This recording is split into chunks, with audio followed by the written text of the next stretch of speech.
আপনারা জানেন এইসব গুরুত্বপূর্ণ নথি যাতে আমাদের বাংলাদেশের জন্য সর্বোচ্চভাবে চেষ্টা চালাচ্ছে। আমরা কি চেয়ারম্যানকে চাই?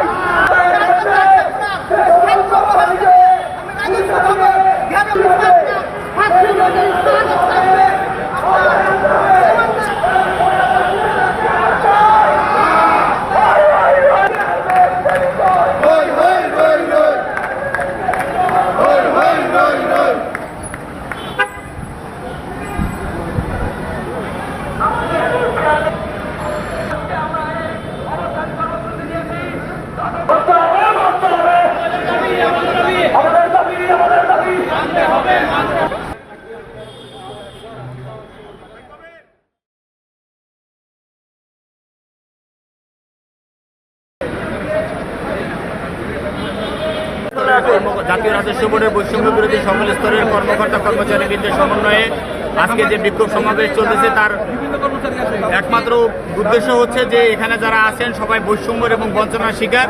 দীর্ঘদিন যাবৎ জাতীয় রাজস্ব বোর্ডের সকল স্তরের কর্মকর্তা কর্মচারীদের মধ্যে পদায়ন এবং প্রমোশন দিচ্ছে না, প্রমোশন হচ্ছে না, যার কারণে সবার মধ্যে ক্ষোভের সঞ্চার হয়েছে যে বর্তমান চেয়ারম্যান আমাদেরকে তার সাথে দেখা করারও সাক্ষাৎ করারও কোনো সুযোগ দেন নাই কখনো, এবং আমাদের যৌক্তিক যে দাবিগুলো ছিল সেই দাবিগুলো কখনো তিনি মেনে নেন নাই।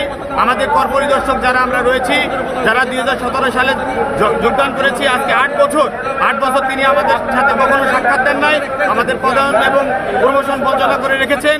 আমরা আজকে দাঁড়ে দাঁড়ে ঘুরেছি এনবিআরে, কিন্তু আমাদের কোনো প্রমোশন পদায়ন দেয় নাই। আমরা বৈষম্যের শিকার, বঞ্চনার শিকার, যার কারণে আমরা এই বর্তমান চেয়ারম্যানের পদত্যাগ চাই।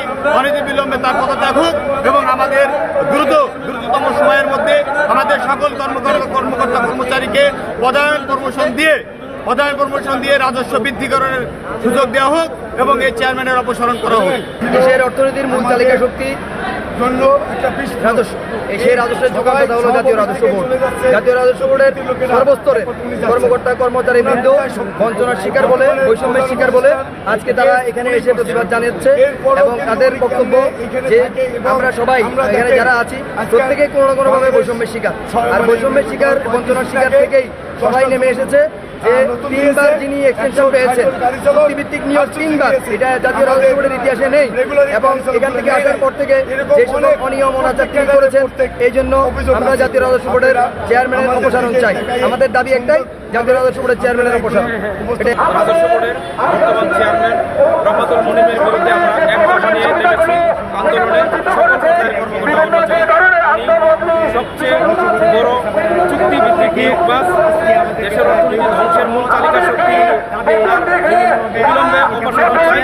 মাননীয় প্রধান উপদেষ্টা সহ উপদেষ্টার কাছে আমাদের একটাই বক্তব্য, উনি যাতে কোনোক্রমেই দেশ থেকে পালিয়ে নিয়ে যেতে পারে, দ্রুত অপসারণ করে ওনাকে আইনের আওতায় এনে বাংলাদেশের অর্থনীতি যে পাচার হয়ে গেছে